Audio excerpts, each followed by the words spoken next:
जब हम डेफिनेशन की बात करते हैं तो 3 चीजें उसमें होनी चाहिए। कौन कौन सी थी? पहला, total final value of all the goods and services, पहली चीज तो ये। Second, produced with in the domestic area, और तीसरा, इन अ स्पेसिफिक गिवन टाइम। ये 3 चीजें कवर होंगी तब हम उसको जीडीपी बोलेंगे, है ना। तो बेसिकली जीडीपी को अगर हम सिंप्लीफाई करें, हमारे देश में जितना भी प्रोडक्शन हो रहा है उसकी हम सम टोटल वैल्यू निकाल दें, मॉनेटरी वैल्यू उसकी कितनी होगी, that will be the GDP of the India, है ना। हम एक साल के अंदर कितना भी प्रोडक्शन कर रहे हैं वो हम जीडीपी के अंदर काउंट कर लेंगे। जीडीपी जब हम काउंट कर रहे थे, जीडीपी के साथ साथ बहुत सारे और भी इश्यूज हैं जो हमें पता होने चाहिए। जब हमने देखा हमारे आज के टाइम पे हम जीडीपी कैलकुलेट कर रहे हैं और हम जीवीए कैलकुलेट कर रहे हैं। एक तो ग्रॉस वैल्यू एडेड और दूसरा जीडीपी, ग्रॉस डोमेस्टिक प्रोडक्ट। अगर हमें जीवीए से जीडीपी को निकालना, अगर हमारे पास जीवीए की वैल्यूज दी हुई हो और हमें जीडीपी फाइंड आउट करना हो तो हम कैसे कर सकते हैं? ठीक है ना, हमारे पास जीवीए दिया हुआ है, ग्रॉस वैल्यू एडेड दिया हुआ है और हमें निकालना क्या है? जीडीपी। कैसे करेंगे? डिफरेंस क्या है जीवीए और जीडीपी में, ये हमने किया था।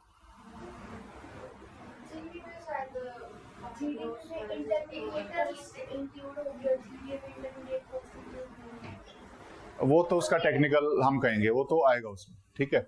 लेकिन वैसे इन जनरल जीवीए और जीडीपी में क्या डिफरेंस है? जीवीए सेक्टर वाइज कैलकुलेट होता है। जीवीए को जब हम कैलकुलेट करते हैं, जैसे जीवीए कैलकुलेट करना है तो जीवीए को मुझे कैलकुलेट करना पड़ेगा, तो GVA of agriculture, agriculture sector का मैं जीवीए कैलकुलेट करूंगा, वहां पर कितना वैल्यू ऐड हमने इकोनॉमी में किया एक साल के अंदर। GVA of transport sector, GVA of manufacturing sector, या फिर जीवीए इस टाइप से अलग अलग सेक्टर्स को मैं अलग अलग लिखूंगा और ये हमारे ग्रॉस वैल्यू एडेड आ जाएंगे सेक्टर वाइज। और जब मुझे जीडीपी निकालना होगा मैं इन सबको ऐड कर दूंगा। मुझे जीडीपी निकालना होगा तो मैं इन सबको ऐड कर दूंगा, ठीक है। अब जो हमारा जो जीडीपी होता है, ठीक है, जीवीए को जब हम निकालेंगे तो जीवीए को 2 हिसाब से हम निकाल सकते हैं। एक होता है GVA eight basic price, GVA eight basic price. लेकिन जब हम जीडीपी निकालते हैं तो जीडीपी हम या तो फैक्टर कॉस्ट पे निकालते हैं या मार्केट प्राइस पे निकालते हैं, ठीक है। तो उससे पहले जब हम आगे बढ़े तो हम 2 चीजों को समझते हैं, what is factor cost, what is market price. Start with the factor cost. जब हम फैक्टर कॉस्ट लिख रहे हैं तो इसका मीनिंग क्या होगा, क्या बताएगा? जो कल पढ़ा था उसके हिसाब से बताओ। जो सारे फैक्टर्स हैं, लेबर, हमने 4 फैक्टर्स पढ़े थे इनपुट के। क्या क्या पढ़े थे? लैंड नी नेचुरल रिसोर्सेस, कैपिटल, एंटरप्रेन्योर, और क्या था? लेबर हो गया। इनको हमने एंटरप्रेन्योर को दिया था प्रॉफिट, कैपिटल को हमने क्या दिया था?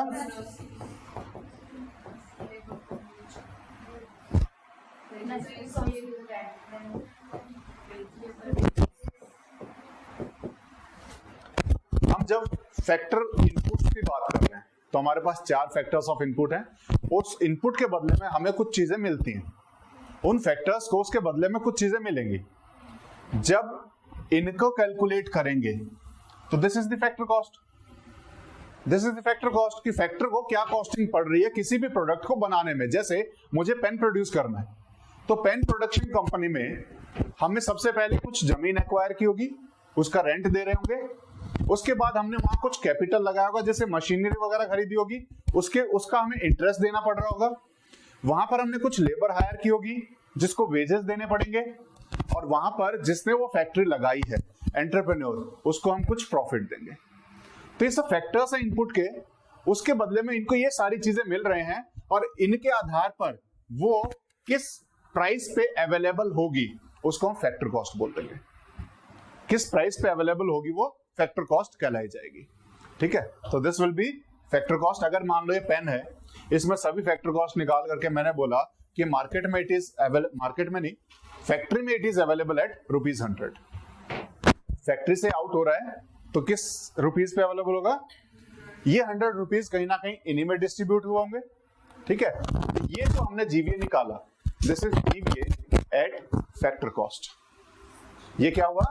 GVA at factor cost. यहां पर एक पेन को बनाने में हमने इकोनॉमी में क्या वैल्यू ऐड किया? एक पेन की वैल्यू ऐड हुई है। इस पेन की वैल्यू कितनी है? वो वैल्यू है जो हमने इनको पे की है, जो हमने इनको पे की है। और इसको जब हम ऐड कर देंगे that will become the pen value at the factor cost, या फिर GVA at the factor cost of this industry, this sector. Clear है? यहां तक समझने में कोई दिक्कत? ठीक है, अभी सबसे पहले हमने फैक्टर कॉस्ट समझा। उसके बाद सेकंड जो कॉन्सेप्ट आता है that is market price. That is market price. Market price क्या होता है कि फैक्ट्री से जब ये निकला तो ₹100 का निकला, लेकिन मार्केट में जब वो दुकान पे पहुंचेगा, दुकानदार जब उसे बेचेगा, तो उस टाइम पे सरकार बोलती है कि हम भी बैठे हैं, हमें भी देश का भला करना है, देश के लिए कुछ काम करना है, तो हमें इसके बदले टैक्सेस चाहिए। आप यहाँ पर दुकान आपने लगाई है, हम आपको रोड प्रोवाइड कर रहे हैं ताकि आपका पेन यहाँ तक पहुंच सके, हम आपको स्ट्रीट लाइट की सर्विसेज प्रोवाइड कर रहे हैं ताकि आप इजीली जो यहाँ पर दुकान चला सको, इलेक्ट्रिसिटी प्रोवाइड करा रहे हैं, बहुत सारी चीजें हैं जो सर्विसेज गवर्नमेंट के द्वारा हमें दी जाती है। आपको प्रोटेक्शन देना है by giving the police forces, defence forces, ये सब कहीं ना कहीं सरकार हमारे लिए कर रही है। तो उसके बदले में सरकार बोलती है कि हमें भी कुछ चार्जेस पे चाहिए इन टर्म्स ऑफ टैक्सेस। तो सरकार निकलेगी, दुकान पे मिलेगी, कंज्यूमर के पास जाने से पहले इसमें कुछ वैल्यू और ऐड हो जाती है जिसको हम टैक्स, जिसको हम किस नाम से जानते हैं? टैक्स के नाम से। यहाँ पर कोई भी फैक्टर कॉस्ट है, उसमें अगर हम टैक्सेस को जोड़ दें, ये प्राइस पड़ता है तो कंज्यूमर।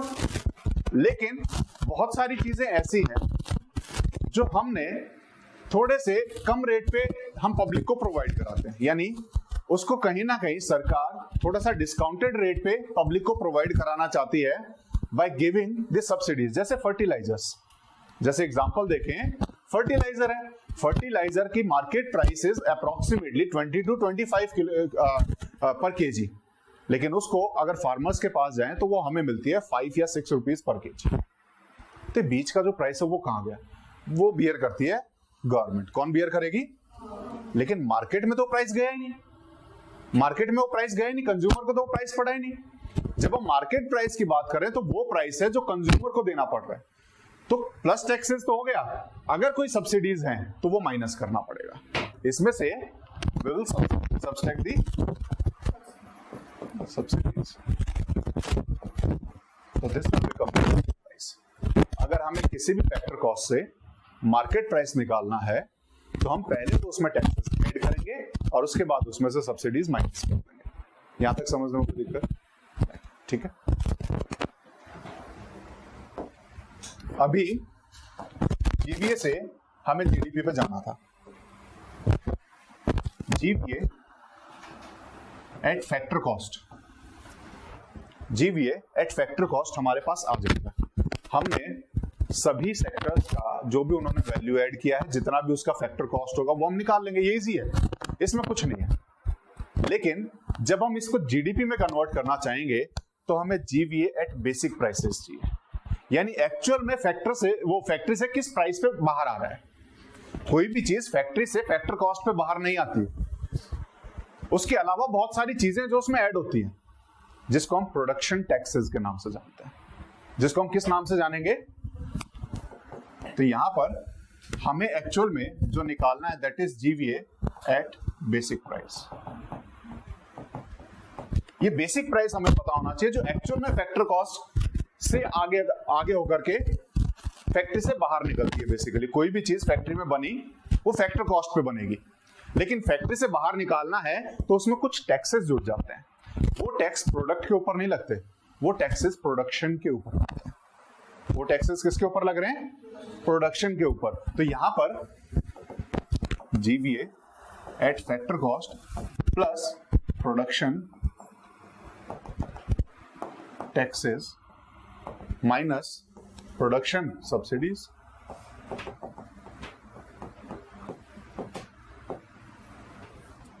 प्रोडक्शन टैक्सेस का कोई एग्जांपल?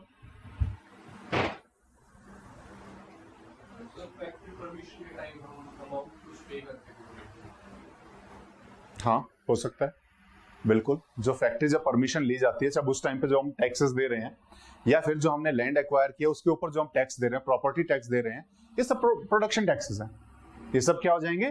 प्रोडक्शन टैक्सेस, जो बेसिकली प्रोडक्ट के प्राइस में कैलकुलेटेड नहीं है, लेकिन हमें वो कैलकुलेट करना पड़ेगा जब वो फैक्ट्री से बाहर करते हैं, क्योंकि वो प्राइसेस भी कहीं ना कहीं इंक्लूड करने पड़ेंगे अगर किसी भी ऑर्गेनाइजेशन को अपने आप को प्रॉफिटेबली रन करना है। तो यहां पर जब हम जीवीए बेसिक प्राइसेस निकालेंगे तो that will become as GVA at factor cost plus production taxes minus production subsidies. Production subsidies का कोई एग्जांपल? किसी पर्टिकुलर चीज का प्रोडक्शन बढ़ाने के लिए गवर्नमेंट स्कीम्स लॉन्च करती है। अगर हम किसी बाहर की फॉरेन कंट्री कोई भी फैक्ट्री वगैरह लगाने के लिए परमिशन वगैरह में हेल्प करती है, वो तो डायरेक्ट सब्सिडीज हो गई। जो बजट के द्वारा जो सब्सिडीज दी जाती है वो यहाँ काउंट नहीं होती। बजटरी सपोर्ट में जो सब्सिडीज होती हैं वो यहाँ काउंट नहीं होती हैं। यहाँ पर हिडन सब्सिडीज होती है। हिडन सब्सिडीज में one of the famous example is railway tickets. Railway tickets, railway में अगर हम बात करें रेलवे टिकट पे, अगर आप देखोगे तो आपको उस पे लिखा हुआ दिखाई देगा कि 90% of the cost of this ticket is borne by the government. यानी वहां पर 90% से भी ज्यादा सब्सिडी हमें मिल रही होती है, लेकिन वो कॉस्ट कहीं नहीं मेंशन की जाती, ना तो बजट में कहीं मेंशन होती है, ना कहीं मेंशन होती है। तो वो हिडन सब्सिडीज है। तो उस टाइप की जो सब्सिडीज होगी वो यहाँ पर उस टाइप की जो सब्सिडीज होती हैं वो यहाँ पर काउंट होती है। तो पहले तो हमें क्या निकालना पड़ेगा? जीवीएट बेसिक प्राइस। उससे हमें क्या आ जाएगा? मतलब पहले फैक्टर कॉस्ट आएगा, उससे हम बेसिक प्राइस निकालेंगे। लेकिन इन जनरल हम बेसिक प्राइस को ही फैक्टर कॉस्ट के इक्विवेलेंट मानते हैं, क्योंकि ये दोनों बहुत ही नेग्लिजिबल होते हैं, बहुत कम अमाउंट में ये होता है। इसीलिए in general GVA at factor cost is taken as GVA at basic price. ठीक है, इसीलिए इनकी बात भी नहीं करते हम कभी। अब हम आते हैं जीडीपी के ऊपर। ठीक है, अब हमें जीडीपी निकालना है। GDP at factor cost. GDP at factor cost कैसे निकालेंगे? Gross value added plus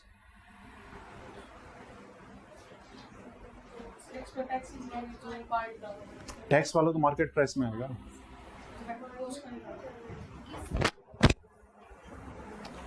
this is the GDP at factor cost. नहीं, जो मैंने जीबी एट बेसिक प्राइस निकाला यही है। ठीक है ना, हमने ऑलरेडी प्रोडक्शन टैक्सेस ऐड कर दिए, हमने प्रोडक्शन टैक्सेस ऐड कर दिए, प्रोडक्शन सब्सिडीज माइनस कर दिए हैं। तो this is the GDP at factor cost. तो जीडीपी कितना हो फैक्टर कॉस्ट पे?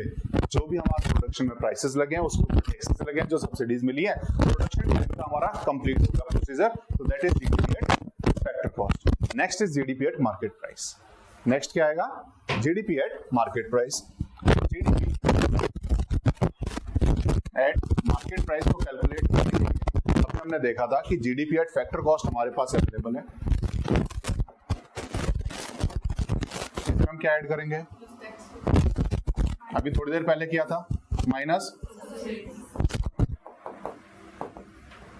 मार्केट में इस प्राइस पे अवेलेबल होंगी चीजें, यानी मार्केट वैल्यू आज के टाइम पे किसी मतलब पूरे प्रोडक्शन की कितनी है, तो फैक्टर कॉस्ट पे जितनी भी वैल्यू रहेगी उसमें कुछ टैक्सेस जुड़े होंगे, कुछ सब्सिडीज माइनस हुई होंगी, तो that becomes GDP at market price.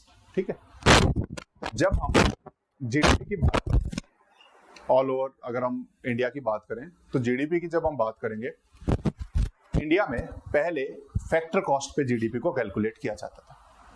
हर जगह पे उसी पैरामीटर को हम लेते थे, लेकिन आज के टाइम पे जब हम जीडीपी की बात करते हैं तो एट मार्केट प्राइस काउंट करते हैं। पहले जीडीपी को किस कॉस्ट पे लिया जाता था?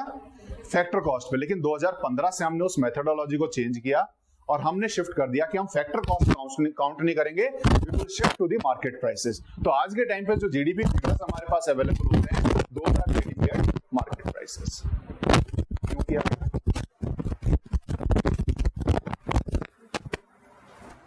इंटरनेशनल बेस्ट प्रैक्टिसेस को अपनाने के लिए, क्योंकि इंटरनेशनली सभी government GDP at market price calculate करती हैं।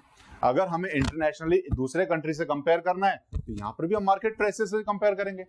हम यहाँ पर फैक्टर कॉस्ट करे हैं तो कहीं ना कहीं मिसमैच हो जाता है while comparing one country to another country. तो इसीलिए हमने भी जो इंटरनेशनल बेस्ट प्रैक्टिसेस चल रही हैं उसी को अपनाते हुए जो हमारा जो मॉस्पी है, that is ministry of statistics and programme implementation, ने बोला कि हम 2015 से जीडीपी कैलकुलेट करेंगे, that will be calculated as GDP market price. ठीक है, क्लियर है यहाँ तक? कोई डाउट है? नहीं। अब हम इसके साथ बहुत सारी और चीजें देख लेते हैं। अभी तक हमने पढ़ा जीडीपी, एक वर्ड होता है जीएनपी भी। जीडीपी का फुल फॉर्म क्या है? Gross domestic product. GNP is gross national product.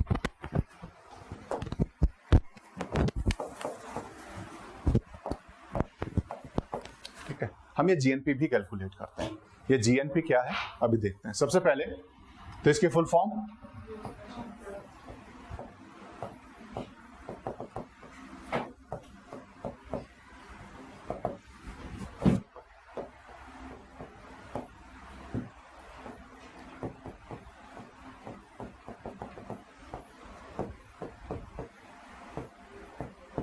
जब हमने इसकी डेफिनेशन पढ़ी थी तो उसके अंदर ये वर्ड था, है ना? ये वर्ड हमने पढ़ा था, कोई भी प्रोडक्शन जो डोमेस्टिक टेरिटरी में हो रहा है that will be counted in the GDP. यहां तक कोई डाउट नहीं होना चाहिए। लेकिन जब हम जीएनपी की बात करते हैं तो यहां पर वो डोमेस्टिक वर्ड नहीं है, अब हम बात कर रहे हैं नेशनल की। तो जितने भी हमारे नेशनल्स हैं, जितने भी यहां पर रहने वाले लोग हैं, जिन्हें हम इंडियंस कह देते हैं, तो उनके द्वारा किया गया प्रोडक्शन सिर्फ इंडिया में तो होगा नहीं। अंबानी ने सिर्फ इंडिया में तो फैक्ट्री बनाई नहीं है, फॉरेन में भी बहुत सारी फैक्ट्रीज चल रही हैं। तो क्या वो प्रोडक्शन उस कंट्री का माना जाएगा? कोई इंडियन ही उसे प्रोड्यूस कर रहा है तो हम उसे इंडियन की इनकम में क्यों नहीं काउंट कर रहे हैं? That should be counted as the income of the Indian. तो इसीलिए जो भी इनकम जो इंडियंस बाहर से कर रहे हैं उसको भी इंक्लूड करने के लिए, या फिर इंडिया में बहुत सारे फॉरेनर्स ने इन्वेस्ट किया हुआ है उसकी इनकम को यहां से माइनस करने के लिए, यानी सिर्फ और सिर्फ इंडियंस के द्वारा कितना प्रोडक्शन किया गया है वो नापने के लिए हमने एक और पैरामीटर लिया हुआ है, दैट इज जीएनपी या gross national product. Gross national product, ये ग्रॉस नेशनल प्रोडक्ट में अभी मैं एक वर्ड बोलने से बार बार बच रहा था कि मैं यहां सिटीजन वर्ड नहीं यूज करना चाहता। ठीक है ना, मैं यहां पर सिटीजन वर्ड नहीं यूज करना चाहता। अदरवाइज बहुत इजीली ये कह सकता था कि इंडियन सिटीजन्स के द्वारा कहीं भी प्रोड्यूस किया गया है वो हमारे जीएनपी में काउंट हो जाएगा, लेकिन that is not citizen, that is resident. Indian residents के द्वारा जो भी प्रोडक्शन किया जा रहा है world wide, that will be counted in the GNP. अब सिटीजन और रेजिडेंट में क्या डिफरेंस है? सिटीजन और रेजिडेंट में क्या डिफरेंस है? कोई भी इंडियन इंडिया से बाहर जाकर, इसकी बहुत अलग अलग जगह पे अलग अलग डेफिनेशन है। टैक्सेशन सिस्टम रेजिडेंट को कुछ और मानते हैं, और दूसरी मिनिस्ट्री में चले जाओगे तो रेजिडेंट की डेफिनेशन अलग हो जाएगी। मैं इन जनरल आपको बता रहा हूं कि रेजिडेंट होता क्या है, सिटीजन और रेजिडेंट में डिफरेंस क्या है। सिटीजन तो लीगल स्टेटस हो गया, जहां का भी पासपोर्ट होल्डर है दैट इज सिटीजन। लेकिन हर व्यक्ति सिटीजन होकर के भी रेजिडेंट नहीं हो सकता, लेकिन हर वो व्यक्ति जो यहां रेजिडेंट है वो सिटीजन नहीं हो सकता। डिफरेंस क्या है वो समझते हैं कि यहां से बहुत सारे लोग हैं जो फॉरेन में जाकर के रह रहे हैं और कंटिन्यूअसली वहीं रुके हुए हैं। इंडिया में उनका जो विजिटिंग है या नंबर ऑफ डेज वो इंडिया में रह रहे हैं वो बहुत कम है पर ईयर के हिसाब से, यानी मोर देन 8 months इन ईयर अगर वो इंडिया से बाहर रह रहे हैं तो जनरली उन्हें हम नॉन रेजिडेंट इंडियन बोलते हैं, उन्हें हम एनआरआईज बोलते हैं। क्या बोलेंगे उन्हें? Non resident Indian. क्या हम किसी को एनआरआई बोलते हैं इसका मतलब यह है कि वो हमारे सिटीजन नहीं है? वो इंडियन सिटीजन है लेकिन इंडिया में रेजिडेंट नहीं। फॉरेन से कोई भी आकर के इंडिया में रहता है, अगर वो 6 महीने से ज्यादा यहां पर रहता है तो हम उसे एक नेशनल रजिस्टर होता है रेजिडेंट्स का, उसमें रजिस्टर कर लेते हैं, यानी ही becomes the resident of India. 6 महीने तक लगातार कोई यहां पर आकर के रह रहा है, ही becomes the resident of India. और जब कोई भी व्यक्ति कहीं का रेजिडेंट हो जाता है, उसको वहीं के टैक्स लॉज के हिसाब से काम करना पड़ेगा, उसको वहीं के टैक्स लॉज के हिसाब से काम करना पड़ेगा, यानी दूसरे कंट्री उसके ऊपर अपने टैक्स लॉज नहीं लगा सकती। आलिया भट्ट का केस था करीबन 1.5 साल पहले, जिसमें चल रहा था कि वो टैक्स इंडिया को क्यों नहीं पे कर रही है। तो उसका जो रीजन था वो यही था कि वो यहाँ पे एनआरआई हो गई है, नॉन रेजिडेंट इंडियन हो गई है। उसका जो ज्यादातर टैक्स था वो फॉरेन में था, तो इसीलिए इंडिया में टैक्स लायबिलिटी उसकी नहीं बनती है, फॉरेन में ही बनेगी। तो कहां बनेगी? फॉरेन में बनेगी। तो प्रोडक्शन जो भी उसके द्वारा फॉरेन में, अगर उसने कोई भी फिल्म की है, फॉरेन में उसने कोई भी नाटक किया होगा, वहां से जो पैसा आएगा वहीं की गवर्नमेंट उसे क्लेम करेगी। India can not claim that money, India can not claim that production. ऐसे ही कोई भी ऐसा इंडियन जो बाहर जाकर के वहीं रह रहा है लगातार, तो एनआरआई हो गया, वहां पर उसने फैक्ट्री लगाई, कोई भी प्रोडक्शन किया, तो इंडिया ना तो उसे जीडीपी में काउंट करेगी ना उसे जीएनपी में। इंडिया उसे ना जीडीपी में काउंट करेगी ना उसे जीएनपी में काउंट करेगी। लेकिन कोई ऐसा इंडियन जो रहे इंडिया में ही रहा है, लेकिन बाहर बहुत सारी ब्रांचेस खोले हुए हैं, तो वहां से जो भी इनकम आएगी उस इनकम को हम इंडिया की जीएनपी में काउंट करेंगे। ऐसे ही अगर कोई भी फॉरेनर इंडिया में आकर के रह रहा है और यहाँ का रेजिडेंट हो गया और यहीं प्रोड्यूस कर रहा है, तो वो जीएनपी में काउंट होगा। लेकिन अगर वो यहाँ नहीं रह रहा है, वो बाहर से ही ऑपरेट कर रहा है और यहीं के लोगों को हायर किया, वो बीच बीच में आकर के विजिट करता है, तो यहाँ का जो भी प्रोडक्शन होगा वो वहां के जीएनपी में काउंट होगा, इंडिया में काउंट नहीं होगा। ठीक है, तो जब भी हम जीएनपी को काउंट करते हैं तो यहाँ सिटीजन स्टेटस नहीं देखा जाता, रेजिडेंट स्टेटस देखा जाता है। कौन सा स्टेटस देखा जाएगा? Resident status. तो अगर हम इसकी डेफिनेशन करें तो ये आ जाएगा, डेफिनेशन नहीं, जीएनपी को अगर हम कैलकुलेट करने की कोशिश करें तो GNP will be equal to GDP plus net factor income from abroad. Net factor income from abroad का मतलब वो है कि जितने भी रेजिडेंट्स हैं फॉरेन, उनको हमें माइनस करना पड़ेगा, उनको हमें, मतलब जो यहां पर फॉरेन रेजिडेंट्स जितने भी वो प्लस हो जाएंगे। बेसिकली यहां पर जितने भी फॉरेन सिटीजन्स अगर मैं कहूं, जो नॉन रेजिडेंट फॉरेन से, नॉन रेजिडेंट फॉरेनर्स, यहां रेजिडेंट की बजाय नॉन रेजिडेंट करो उसको, फॉरेन नॉन रेजिडेंट, वो तो हम माइनस करेंगे क्योंकि ये जो प्रोडक्शन होगा ये अपने देश में लेकर के जाएंगे, इंडिया में उसका कोई कैलकुलेशन नहीं होगा। लेकिन ऐसा कोई भी रेजिडेंट जो इंडियन है,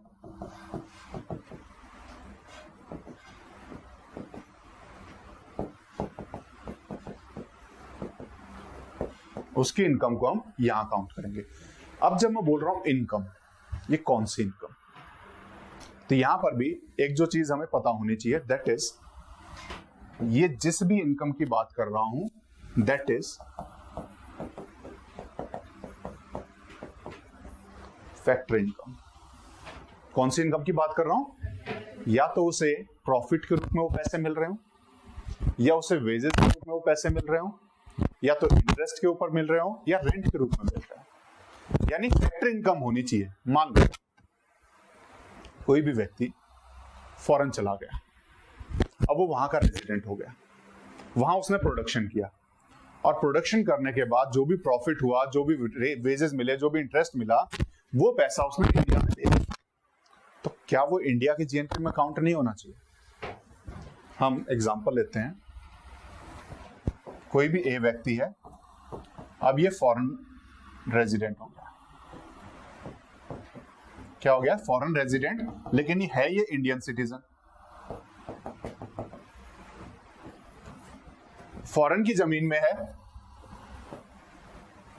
यहां पर इसने एज एंटरप्रेन्योर काम किया या एज लेबर काम किया, कुछ भी किया, इसको उसके बदले में वेजेस मिले।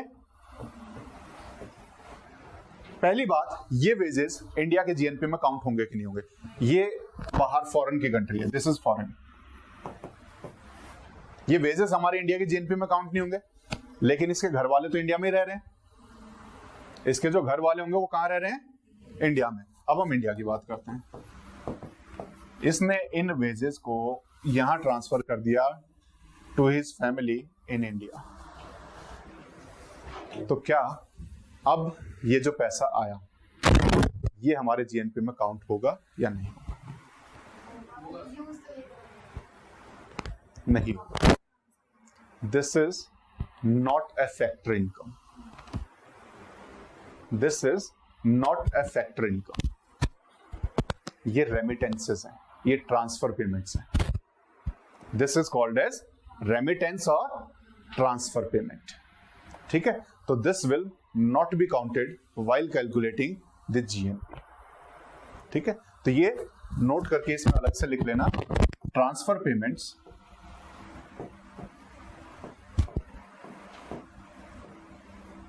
और remittances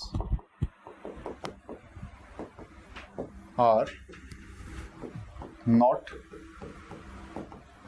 counted in the GNP.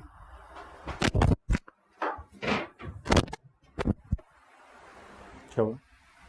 समझ में आ रही है राइटिंग? ठीक है, ठीक है। कुछ चीज समझने में दिक्कत है इसमें? कौन सा काउंट होगा कौन सा नहीं काउंट होगा, बहुत क्लियर रहना है इस बारे में। ठीक है, जीएनपी समझ में आ गया। यानी डोमेस्टिक से हमें किसी भी चीज को नेशनल बनाना हो तो हमें उसमें से नेट फैक्टर इनकम प्लस या माइनस करनी पड़ेगी। ज्यादा है तो प्लस कर लेंगे, कम हो गई यानी वापस भेजना पड़ा तो माइनस कर देंगे। ठीक है, तो डिफरेंस जो आएगा वो नेट फैक्टर इनकम का होगा जीडीपी और जीएनपी में। क्लियर है? कोई डाउट है इसमें? नहीं। अब एक वर्ड होता है ग्रॉस, जिसका मतलब होता है टोटल, और एक वर्ड होता है नेट। इन दोनों में क्या डिफरेंस है? जब हम जीएनपी हमने बनाया या जीडीपी हमने किया, उसको मैं नेट डोमेस्टिक प्रोडक्ट भी कर सकता हूं या फिर नेट नेशनल प्रोडक्ट भी कर सकता हूं। ठीक है ना? अगर मैं जीडीपी बोल रहा हूं, ग्रॉस डोमेस्टिक प्रोडक्ट, उसको मैं नेट डोमेस्टिक प्रोडक्ट भी बना सकता हूं। तो अगर मुझे किसी भी चीज को ग्रॉस से नेट बनाना है तो क्या करना पड़ेगा? इसमें उस साल में जितना भी कंजप्शन हुआ है ऑफ द कैपिटल, जिसको हम वियर एंड टियर भी कह देते हैं, उसी को हम डेप्रिशिएशन एक वर्ड देते हैं। उसी को हम क्या कहते हैं? डेप्रिशिएशन। यानी अगर हमने एक एग्जांपल लिया कि हमने एक पेन बनाया फैक्ट्री से 100 रुपीज, अब वो फैक्ट्री की कॉस्ट, फैक्ट्री ने इस पेन को प्रोड्यूस करते हुए कुछ तो वियर एंड टियर उसमें भी हुआ होगा, तो एक्चुअल में इसको बनाने में 100 नहीं लगे, इससे कहीं ज्यादा लगा है, इससे कहीं ज्यादा लगा है। यानी वो फैक्ट्री ने अपना भी कुछ लॉस किया है। उस चीज को हम माइनस करेंगे जब हमें नेट निकालना होगा। जब हमें ग्रॉस से नेट पे ट्रांसफर करना पड़ेगा तो एक्चुअल में कितना प्रोडक्शन हुआ है। एक्चुअल में प्रोडक्शन अगर हम देखें तो पेन का प्राइस तो है ही 100, लेकिन इस 100 को बनाने में 5 रुपए जो मशीन थी उसके भी तो खो गए। 5 रुपए का नुकसान मशीन का भी तो हुआ है।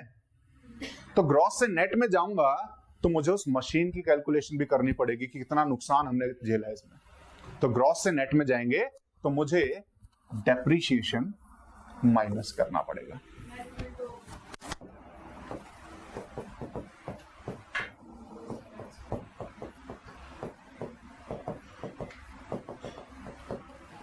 इस चीज को समझने में कोई दिक्कत? क्लियर है? अगर मुझे नेट कैलकुलेट करना है तो कैसे करेंगे? ग्रॉस में से डेप्रिशिएशन, यानी ग्रॉस को प्रोडक्ट करते टाइम कितना नुकसान हुआ है, कितना वियर एंड टेयर हुआ है, कितना कंजप्शन हुआ है, वो सब्सट्रैक्ट होना चाहिए, तभी हम नेट पे आएंगे। ठीक है? तो अगर मैं आपको बोलूं जीडीपी से मुझे एनडीपी बनाना है, ग्रॉस डोमेस्टिक प्रोडक्ट से national domestic product net domestic product बनाना है, तो क्या करना पड़ेगा? इसमें से NDP is equal to GDP minus depreciation. Same goes with NNP. NNP is equal to GNP minus depreciation. ठीक है, इसमें समझने में कोई दिक्कत नहीं। GNP and NNP at market price is known as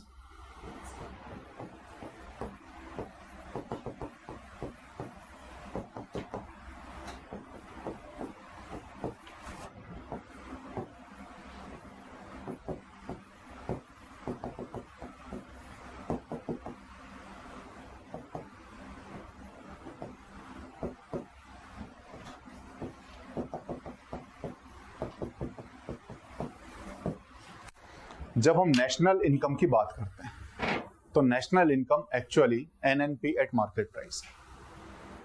national income क्या होता है? NNP eight market price. 2015 से पहले एनएनपी एट फैक्टर कॉस्ट को नेशनल इनकम बोला जाता था। हमने इसको भी 2015 के बाद चेंज कर दिया है। हर एक चीज अब हम मार्केट प्राइस पे कैलकुलेट करते हैं। तो जब भी आपसे कोई पूछे what do you understand by the term national income, तो आपको पता होना चाहिए national income is net national product at market prices. Clear है? कोई डाउट है इसमें? लेकिन वहीं पर अगर जीएनपी एट मार्केट प्राइसेस दिया हुआ है that is gross national income. ठीक है, क्लियर? अब जब हम नेट नेशनल इनकम की बात कर रहे हैं या फिर ग्रॉस नेशनल इनकम की बात कर रहे हैं, इसके साथ साथ एक और चीज जो हमें पता होना चाहिए, what do you understand by the term पर कैपिटा इनकम? पर कैपिटा इनकम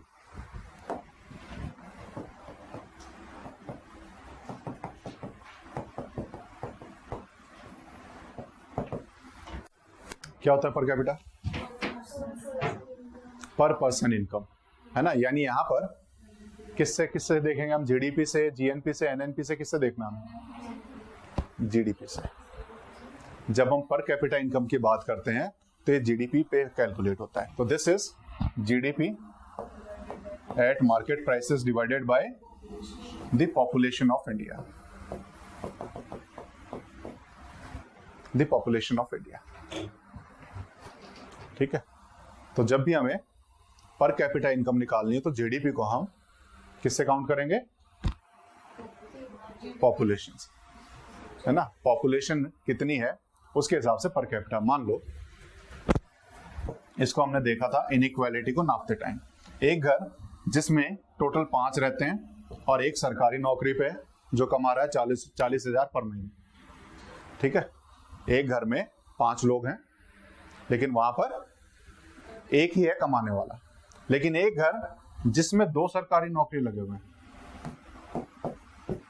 तो कौन सा घर ठीक होगा इनकम के मामले में? कैसे होगा? मैंने आप बताया नहीं पॉपुलेशन कितनी है।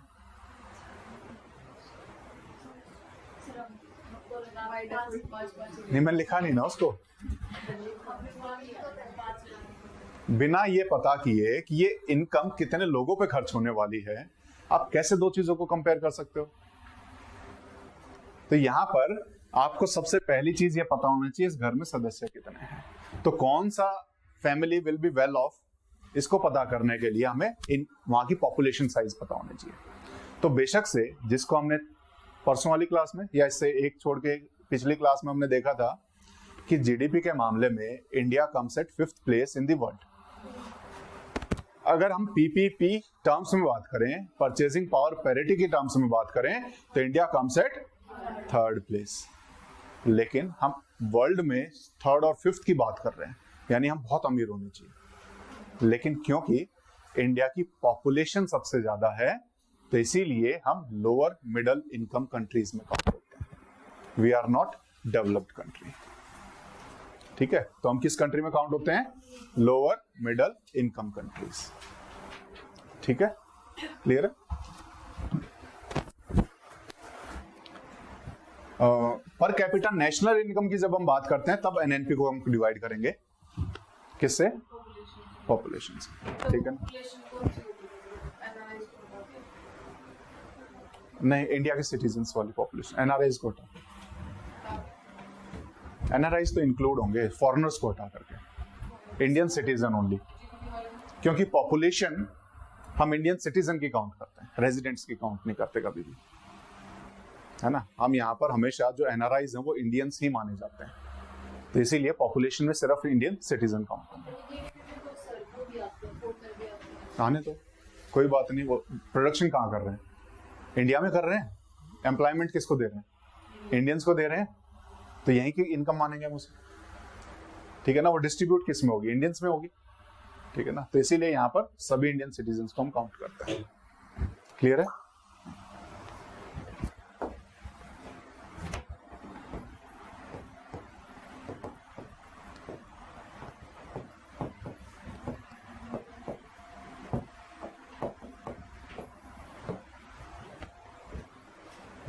नॉमिनल एंड रियल जीडीपी, ठीक है। जीडीपी अभी खत्म नहीं हुआ है,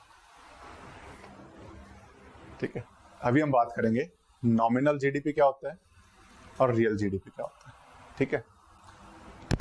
इसको हम एक कैलकुलेशन से देखेंगे, ठीक है।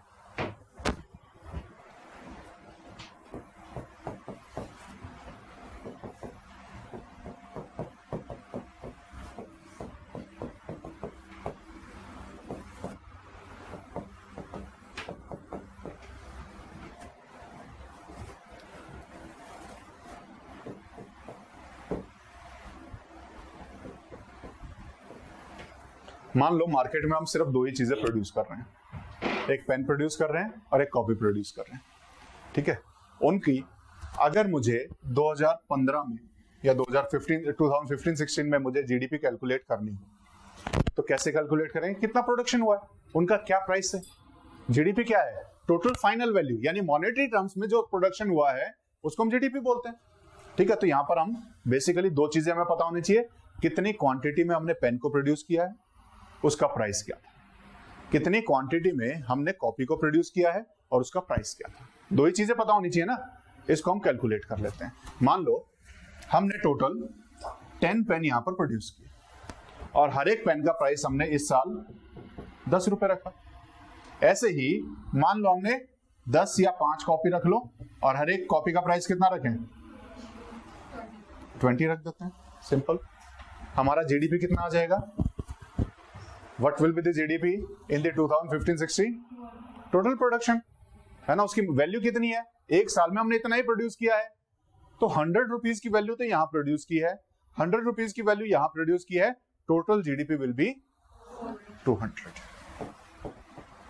This will be the GDP during the year 2015-16. Next year में मूव करते हैं।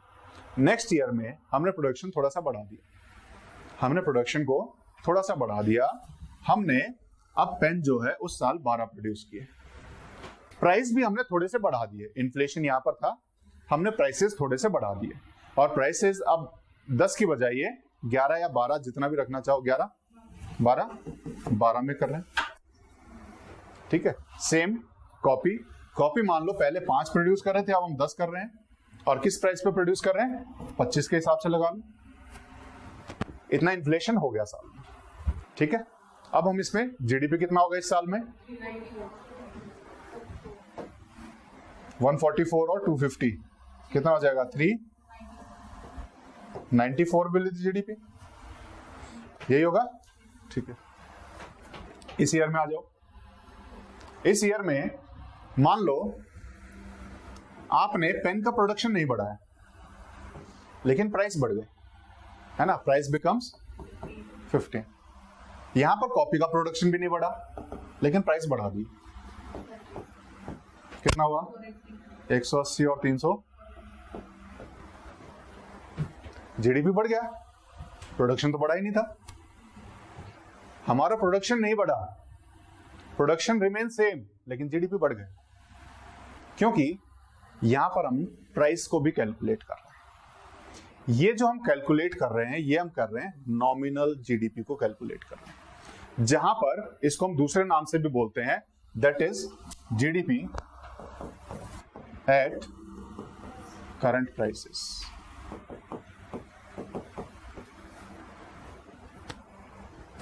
GDP at current prices, nominal GDP is also known as GDP at current price, यानी आज उसका कितना प्राइस चल रहा है, हम हमेशा वैल्यू वही लेंगे, तो that will become the nominal GDP. यहां पर अगर हम ग्रोथ देखें तो ग्रोथ हो रही है, ग्रोथ हुई है ना। यहां पर 200 जीडीपी थी, यहां 38 कितना है 394 है, यहां 480 है। जीडीपी ग्रोथ हो रही है, लेकिन एक्चुअल में तो प्रोडक्ट बढ़े ही नहीं थे सेकेंड ईयर में, लेकिन फिर भी ग्रोथ हुई है। क्यों हुई है? हमारा इन्फ्लेशन की वजह से। ये जो जीडीपी ग्रोथ हम देखते हैं नॉमिनल वैल्यूज में, इसमें प्रोडक्ट को हम एक्चुअल में पता नहीं कर पाते हैं कि बढ़ा भी है कि नहीं। प्रोडक्शन हमारा एक्चुअल क्वांटिटी के रूप में बढ़ा है कि नहीं बढ़ा है, ये हम नहीं नापा है। हम सिर्फ वैल्यूज और प्रोडक्शन इन दोनों की कंबाइंड वैल्यू देख पाते हैं। तो जब जीडीपी एट नॉमिनल वैल्यू की बात करते हैं तो दो चीजें हम यहां काउंट करते हैं, one quantity second price, one quantity second price. अब मैं इसको थोड़ा सा रियल जीडीपी पे कैलकुलेट करने की कोशिश करता हूं। ठीक है, रियल जीडीपी में क्या होता है, इसको हम दूसरे नाम से बोलते हैं रियल जीडीपी को, GDP at constant price. Constant मतलब हो जाता है प्राइस को हमने कांस्टेंट करना है, एक जगह रोकना है। यानी हम प्राइस किसी भी साल का, पिछले किसी भी साल का मान सकते हैं, और सभी कैलकुलेशंस उसी ईयर के हिसाब से होंगी। जिस ईयर का प्राइस हम कांस्टेंट रखेंगे उस ईयर को हम बेस ईयर के नाम से जानते हैं। उस ईयर को हम क्या कहते हैं? Base year. मान लो हमने प्राइस इस ईयर का कांस्टेंट कर दिया। हमने प्राइस कौन से ईयर का कांस्टेंट किया है? 2015-16। अगर मैं इस ईयर में रियल जीडीपी निकालना चाहूं तो सेम आनी है। रियल जीडीपी कितनी होगी? सेम रहेगी 200। इस ईयर में अगर मुझे रियल जीडीपी निकालनी है तो हमारे पास 12 तो क्वांटिटी है, लेकिन प्राइस हमें ये लेना पड़ेगा क्योंकि पिछले साल का प्राइस लगेगा। Price will be 10। यहां पर 10 क्वांटिटी है, प्राइस विल बी कितना हो जाएगा?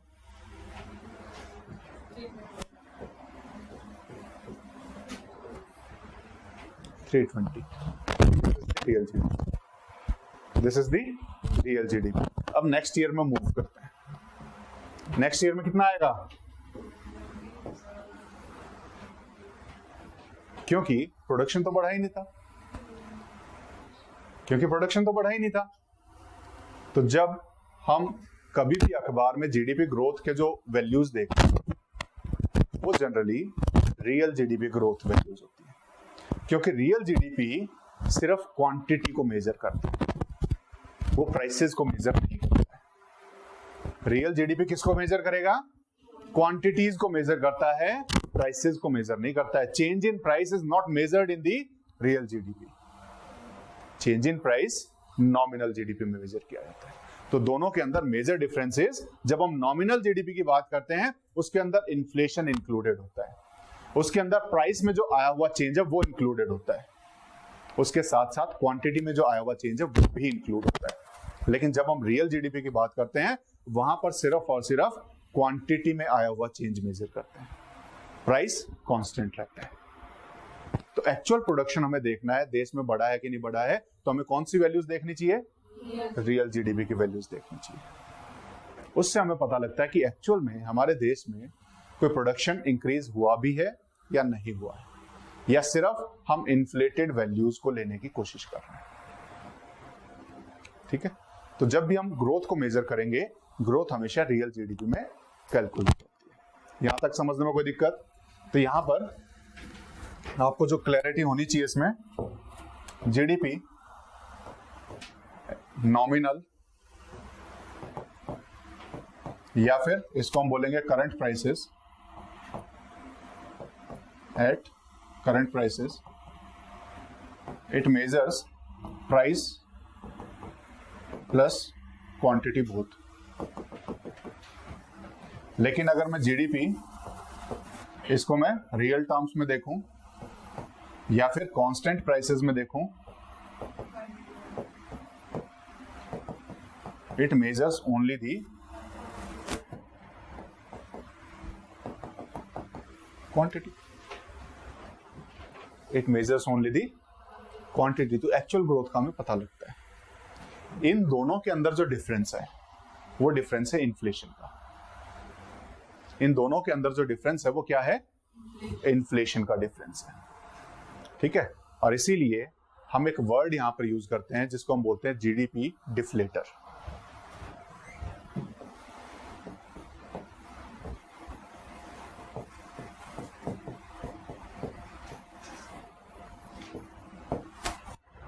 जीडीपी डिफ्लेटर क्या होता है? हमारा टोटल इन्फ्लेशन में जो चेंज आया है, दैट इज जीडीपी डिफ्लेटर, और उसको हम जीडीपी में यूज करते हैं। कैसे करते हैं उसको आप समझेंगे, लेकिन इसके कैलकुलेशन का मेथड क्या है? Nominal GDP divide by real GDP into 100। तो हमें एक एवरेज इन्फ्लेशन राइज पता लग जाएगा इससे कि एवरेज इन्फ्लेशन में कितना चेंज आया है। तो जब भी अगर हमारे पास कहीं पर भी नॉमिनल जीडीपी की वैल्यू दी होगी, हम जीडीपी डिफ्लेटर को यूज करके उससे रियल जीडीपी निकाल सकते हैं। हमारे पास अगर जीडीपी डिफ्लेटर की वैल्यू है तो हम किसी भी प्रोडक्ट का रियल जीडीपी को या फिर नॉमिनल जीडीपी को हम आपस में इंटरचेंज कर सकते हैं। नॉमिनल से रियल निकाल सकते हैं, रियल से नॉमिनल निकाल सकते हैं। तो यहां पर हम जीडीपी डिफ्लेटर को यूज करते हैं। तो जीडीपी डिफ्लेटर यूज किया जाता है by the economist to measure the inflation in the economy. ठीक है, तो ये वर्ड हमें इसके साथ पता होना चाहिए। अब कुछ एक एक्चुअल जो हमारे आज के जो वैल्यूज हैं वो लिख लो कि जब हम पढ़ रहे हैं जीडीपी, तो इंडिया का जीडीपी है कितना, एट नॉमिनल प्राइसेस कितना है, एट रियल प्राइसेस कितना है, ठीक है ना, जीवीए कितना है। ये सब एक फिगर्स जो है आपके पास होने चाहिए ताकि आप एक्चुअल में पता कर पाओ कि जब हम इंडिया में बात कर रहे हैं तो इंडिया में वो कितना, किस साइज की बात कर रहे हैं। तो सबसे पहले जीडीपी या जीवीए लिखो, नॉमिनल जीवीए।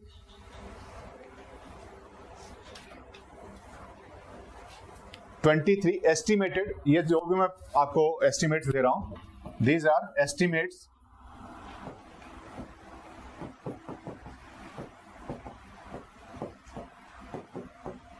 जो बजट के द्वारा जो वैल्यूज दी जाती है, या फिर हर 3 महीने में हमने पढ़ा था कि जीडीपी जो हमारा क्वार्टरली जो हमारा डाटा आता है तो वहां पर ये रिवाइज होकर आती रहती है। तो हमारा जो एस्टिमेटेड है 23-24, इसको जो रिवाइज किया गया है क्वार्टरली, उसमें तो मैं वो वैल्यूज दे रहा हूं अभी प्रेजेंट की। तो सबसे पहले नॉमिनल जीवीए, नॉमिनल जीवीए अभी फिलहाल हमारा है 267.62 lakh crore. 200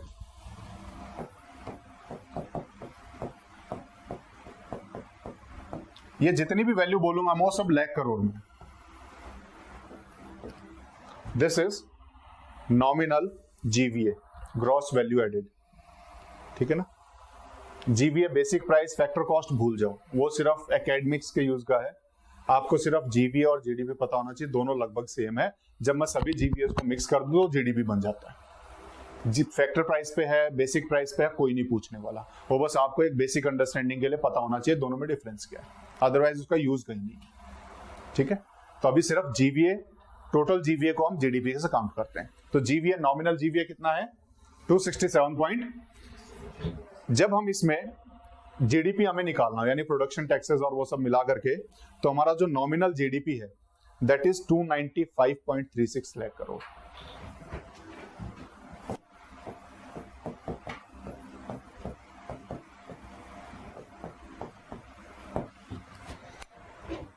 this is our nominal GDP for 23-24 estimated prices. ठीक है, नेक्स्ट रियल जीवीए लिखो, क्योंकि एक्चुअल में क्वांटिटी तो सिर्फ यही बताएगा। तो real GVA is 158.74 lakh crore.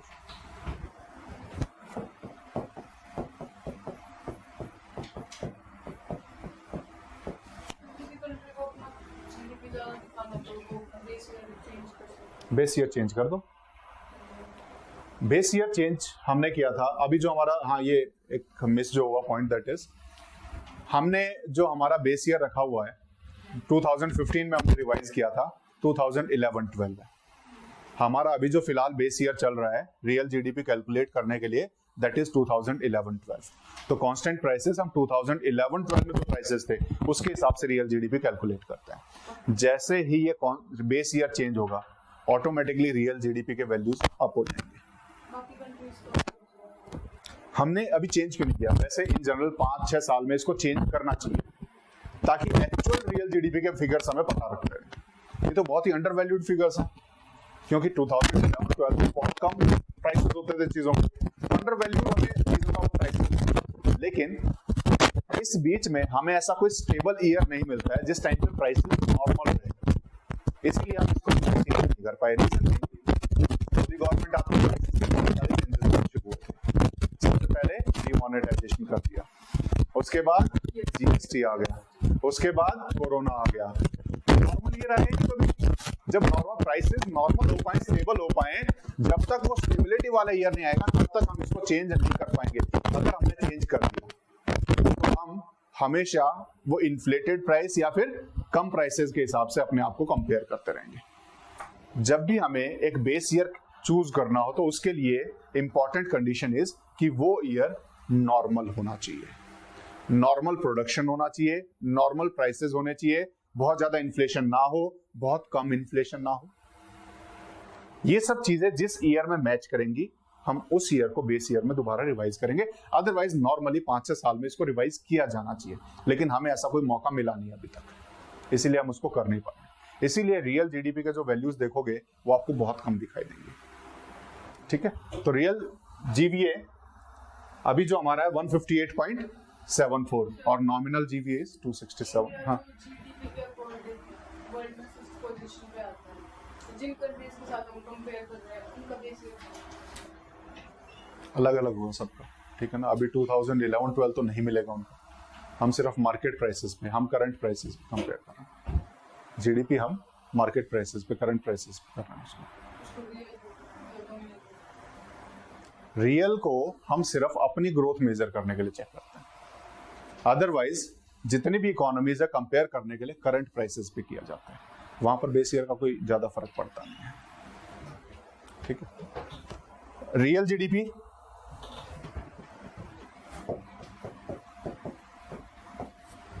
$173.82 lakh crore, यानी आज हम जितना प्रोडक्शन कर रहे हैं अगर 2011 में उसके प्राइसेस देखें तो इतने थे। 2011 के हिसाब से प्राइसेस देखें आज के प्रोडक्शन का तो वैल्यू ये आएगी, लेकिन हम आज के प्राइसेस देखें तो आज के प्रोडक्शन की प्राइसेस ये है। ठीक है, तो इतना डिफरेंस आया प्राइसेस में, इसीलिए जीडीपी डिफ्लेटर ये प्राइस में कितना चेंज आया है वो बताने में हेल्पफुल होता है। क्लियर है, कोई डाउट है इसमें? नहीं। जीडीपी पर कैपिटा भी लिख लो अभी फिलहाल जो हमारी है। ये जो जीडीपी पर कैपिटा है नॉमिनल जीडीपी के हिसाब से होती है, ठीक है ना। नॉमिनल जीडीपी जो हमारी होगी उसके हिसाब से कैलकुलेट करते हैं। This is $2698। अगर हम इसको रुपीज में चेंज करें तो अप्रोक्सीमेटली 2,12,000 के आसपास आएगी, है ना। कितना आएगा? अप्रोक्सीमेटली 2,12,000। तो दिस इज पर capita income per annum. Per annum ही काउंट होते हैं क्योंकि जीडीपी की जो वैल्यू है वो पर ईयर की होती है ना, तो इसीलिए हम उसको पर ईयर के हिसाब से कैलकुलेट करते हैं। ठीक है, अभी जीडीपी हम परचेजिंग पावर पैरिटी के हिसाब से भी नापते हैं, हम थर्ड लार्जेस्ट हैं, तो जब हम परचेजिंग पावर पैरिटी के हिसाब से पर कैपिटा इनकम देखेंगे तो हमारी बहुत ज्यादा है। हमारी पर capita income eight purchasing power parity is $11,112, approximately 9.5 lakh, है ना। 9.5 लाख के आसपास हमारी पर कैपिटा इनकम है एट पीपीपी।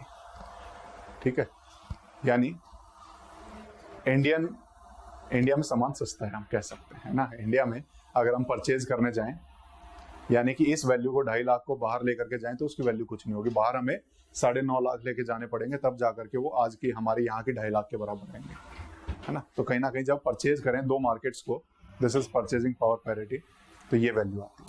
ठीक है, ये कुछ फिगर्स या आपको पता होने चाहिए। जब हम इकोनॉमी पढ़ रहे हैं तो हमारे इकोनॉमी का स्टेट क्या चल रहा है वो हमें साथ के साथ पता होना चाहिए। ठीक है, इसके बाद जीडीपी में एज सच और कोई नया वर्ड बचा नहीं है। एक और जो आपको पता होना चाहिए that is net disposable income, एक वर्ड होता है ना। वो वर्ड लिख लो, नेट डिस्पोजेबल इनकम।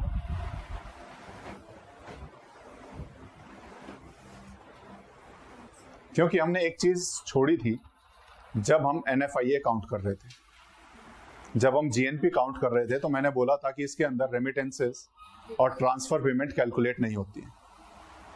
लेकिन जब हम नेट डिस्पोजेबल इनकम की बात करते हैं, पर कैपिटा ही काउंट होती है ये, इसमें हम वो जो ट्रांसफर पेमेंट्स हैं और जो रेमिटेंसेस हैं वो भी ऐड करते हैं। यानी कि net disposable income is equal to per capita income plus the transfer payment और द रेमिटेंसेस।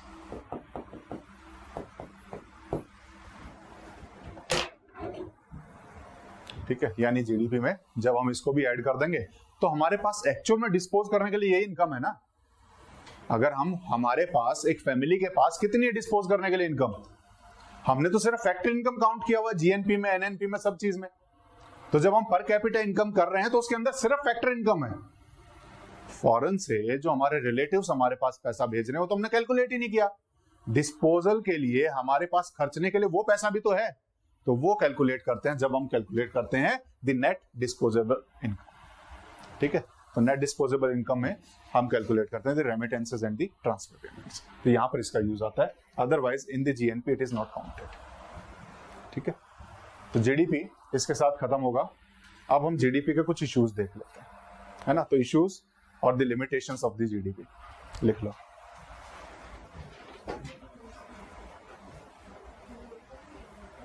क्या टाइम हो गया? 4-5 पॉइंट है, ज्यादा नहीं, लिख लो, 2-4 मिनट लगेंगे। ठीक है, लिमिटेशंस और द इश्यूज विद GDP।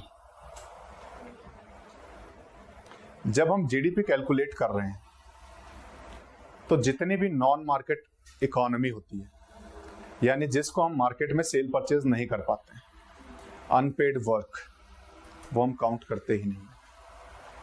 तो इसमें unpaid work is not counted, यानी कि non market activities are not counted या फिर excluded. Non market activities are excluded. Bracket में एग्जांपल में अनपेड वर्क आप लिख सकते हो। Household work is unpaid work, अगर हम एग्जांपल देखें।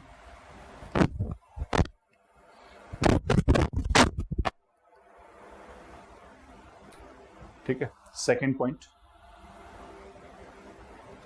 मतलब जब अब जितनी भी चीजें बोलूंगा उसमें आप वो एक्सक्लूडेड ही मान के चलना, या फिर डज नॉट काउंट करके एक प्रीफिक्स सबके साथ लगा लेना। It does not count the depreciation in the economy. GDP की जब हम बात करते हैं, GDP में डेप्रिसिएशन काउंट नहीं होता, NDP में होता है। ठीक है,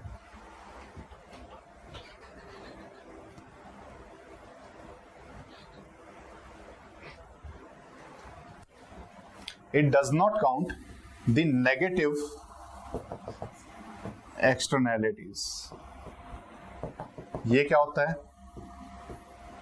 कि हम प्रोडक्शन तो करे जा रहे हैं, लेकिन उस प्रोडक्शन से हम नुकसान कितना कर रहे हैं ये हम काउंट नहीं करते।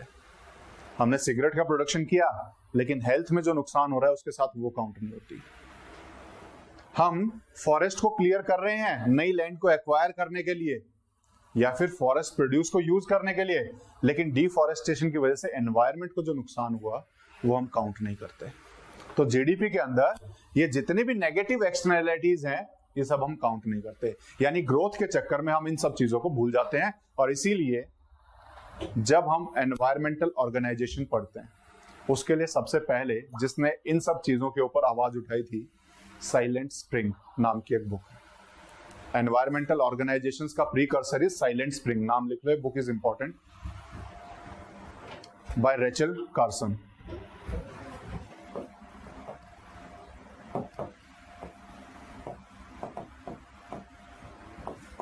Bye Rachel Carson. इसने सबसे पहले आवाज उठाई थी। इसने बताया था कि देखो आप DDT यूज कर रहे हो, DDT हम यूज करते थे मलेरिया के लिए, मच्छर वगैरह मारने के लिए, लेकिन उसका नुकसान कितना हो रहा है वो सब चीजें इसने बताने की कोशिश की थी।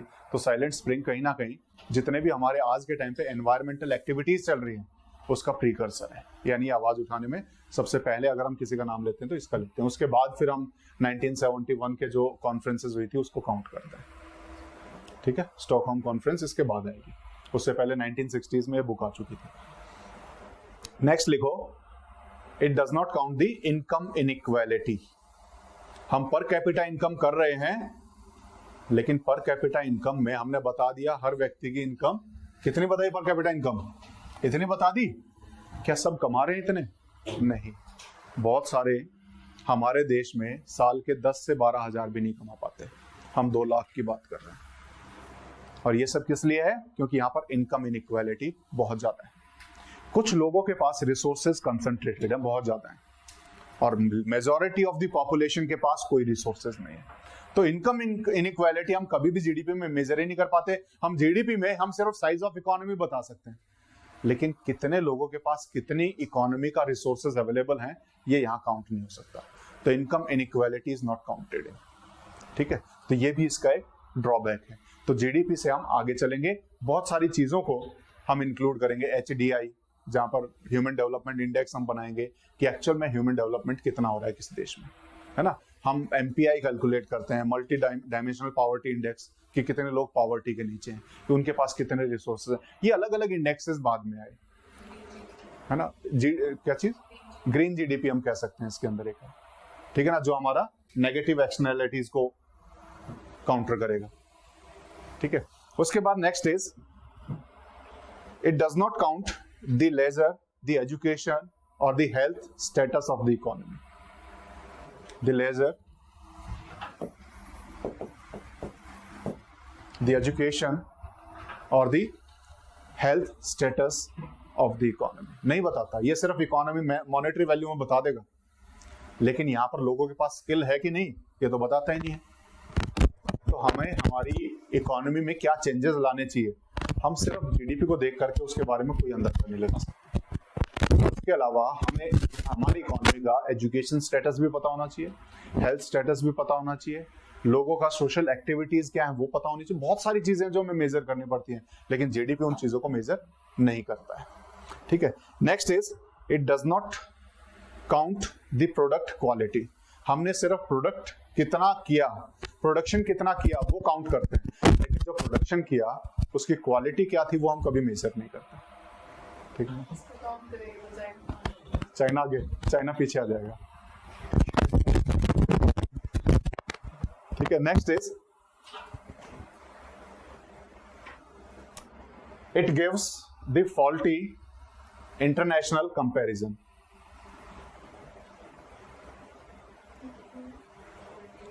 इंटरनेशनल कंपैरिजन इसके द्वारा हम नहीं कर पाएंगे, क्योंकि हर इकोनॉमी के प्राइसेस अलग अलग हैं। जैसे पीपीपी में हम कहीं ना कहीं मेजर करने की बात कर रहे हैं, वहां पर रेंज को हम इक्वल करने की बात करते हैं, लेकिन जीडीपी की अगर हम बात करें, किसी देश में इन्फ्लेशन बहुत ज्यादा है तो वहां का तो जीडीपी ऑटोमेटिकली बहुत हाई हो जाएगा। तो इसीलिए एक्चुअल में इंटरनेशनल कंपैरिजन का सही तरीका नहीं है। जीडीपी से हम एक्चुअल में कंपेयर नहीं कर पाते, उसके लिए हम पीपीपी टर्म्स में हमें चीजों को कैलकुलेट करना पड़ता है। ठीक है, और उसके अलावा ऐसा कोई पॉइंट बचता नहीं है। It does not count the future wellbeing also, कि फ्यूचर वेलबींग है कि नहीं, मतलब जो हम चीजें बना रहे हैं उससे हमारा फ्यूचर प्रोटेक्ट रहेगा कि नहीं रहेगा, वो सब चीजें हम इससे नहीं काउंट कर पाते। तो ये भी इसका एक इशू रहेगा, और इन्हीं इश्यूज से बचने के लिए हमने बहुत सारे इंडिकेटर्स यूज करना शुरू किया है, ताकि हम रियलिटी में ग्रोथ हो रही है कि नहीं वो देख सकें। 2 कॉन्सेप्ट यहां पर आएंगे, the difference between the growth and the development. ठीक है ना, तो यहां पर एक कॉन्सेप्ट हमारा राइज होगा कि ग्रोथ और डेवलपमेंट में डिफरेंस क्या है, जो हम नेक्स्ट क्लास में शुरू करेंगे। ठीक है, तो next class growth versus development, और जहां से फिर हम अदर इंडिकेटर्स की बात करेंगे, human development index, world happiness report, green GDP, SDG goals, इन सब की बात हम करेंगे नेक्स्ट क्लास में।